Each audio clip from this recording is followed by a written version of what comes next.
पापा घोड़ा बने, मैं आपके ऊपर बैठकर सैर करूँगा। पापा घोड़ा बने ना। फिर कुकू अपने पापा के ऊपर बैठ जाता है। आप भी बच्चे के साथ बच्चा बन जाते हैं। कालू जाओ, ये डंडा लेकर जाओ और चुप करवाओ उन्हें, मैं कब से जाग रही हूँ। मैंने कल भी चिड़िया को बताया था कि उनके हंसने की आवाज हमें सोने नहीं देती, मगर वो समझते ही नहीं। फिर कालू कौवा गुस्से में डंडा उठाकर अपने घर से निकलता है।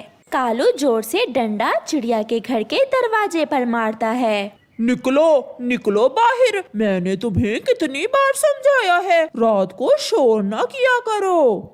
ये कौन है? आप रुके, मैं देखती हूँ।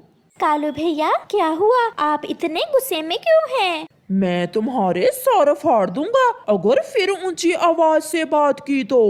पापा चिड़िया भी घर से बाहर आ जाता है। हम अपने घर में जो भी करें तुम्हें इससे क्या? आप घर चले आप। मम्मा चिड़िया पापा चिड़िया को घर भेज देती है। ठीक है कौवे भैया, आप जाएं, हम लड़ाई नहीं करना चाहते, हम चुप कर जाते हैं। फिर कौवा गुस्से में वहाँ से चला जाता है।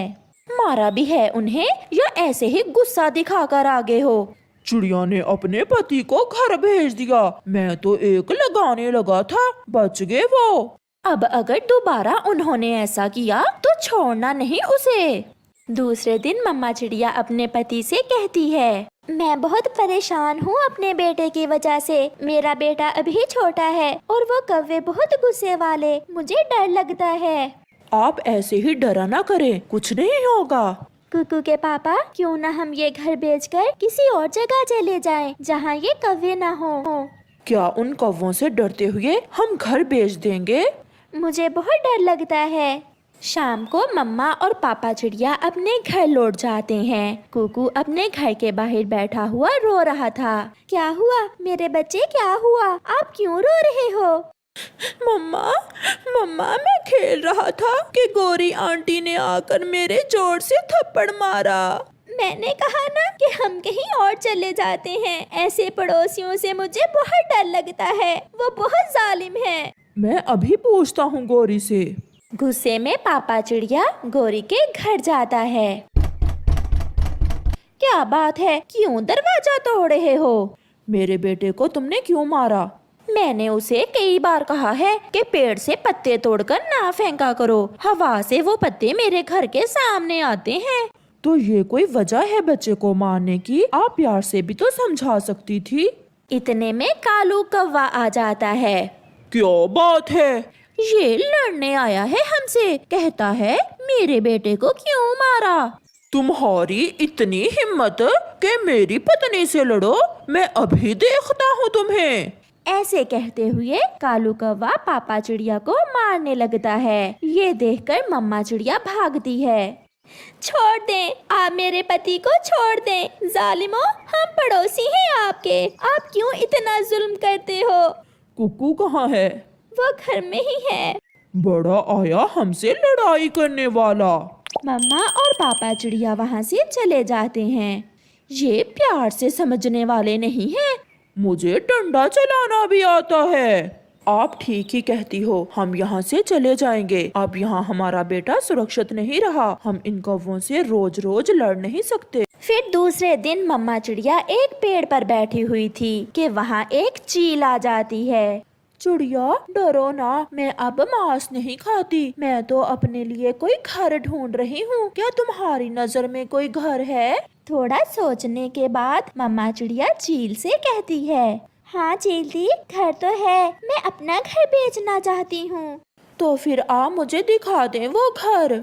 चिड़िया चील को साथ लेकर अपने घर जाती है। ये घर तो ठीक है, नया बना हुआ है। चिड़िया आप इसे क्यों बेच रही हो? हमारे पड़ोसी बहुत बुरे हैं, हमेशा लड़ाई करते हैं मुझसे। कौन रहता है तुम्हारे पड़ोस में? कौवे हैं, वो बहुत जालिम हैं। पापा चिड़िया और कुकू भी भोजन लेकर आ जाते हैं। तो फिर मैं शाम को आ जाऊंगी, पैसे और अपना सामान लेकर। नहीं चील दी, आप कल सुबह आना, क्योंकि कल हमें अपने लिए नया घर भी लेना है।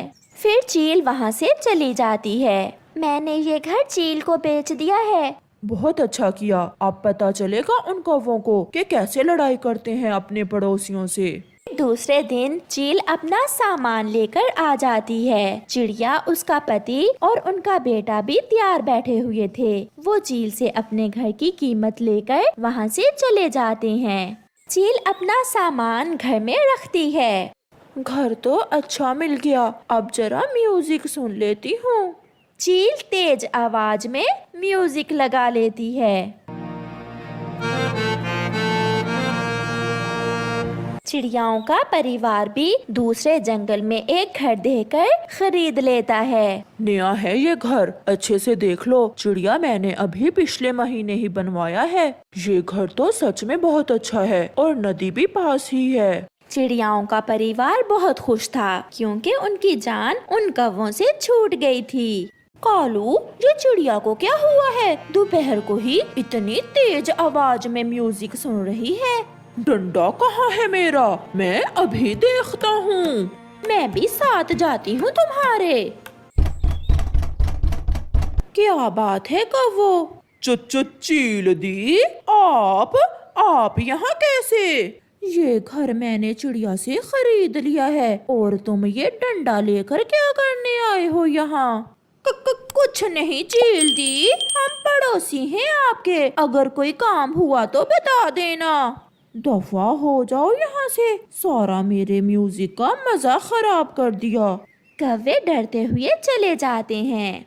रात हो जाती है। चील म्यूजिक की आवाज और भी तेज कर देती है। कालू, वो चिड़िया तो हमसे भी 2 हाथ आगे निकली, चील को अपना घर बेच गई।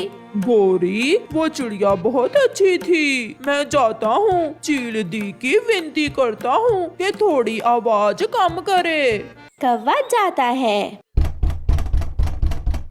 कौवे, इस समय क्या बात है? चील दी, अगर आप थोड़ी सी म्यूजिक की आवाज कम कर लें तो मेहरबानी होगी आपकी। मैं अभी करती हूँ। अंदर से डंडा लेकर चील आती है और कौवे की अच्छी पिटाई करती है। मुझे छोड़ दो चील दी, गलती हो गई। जाओ, दफा हो जाओ और याद रखना, मुझे ऊंची आवाज में म्यूजिक लगाकर ही नींद आती है। फिर कुछ दिन बाद कौवा और कौवी वो घर छोड़कर एक पुराने घोंसले में रहने लगते हैं। प्यारे दोस्तों, इस कहानी से हमें सीख मिलती है कि जो किसी कमजोर के साथ जुल्म करता है, अंत में उसका हमेशा बुरा ही होता है।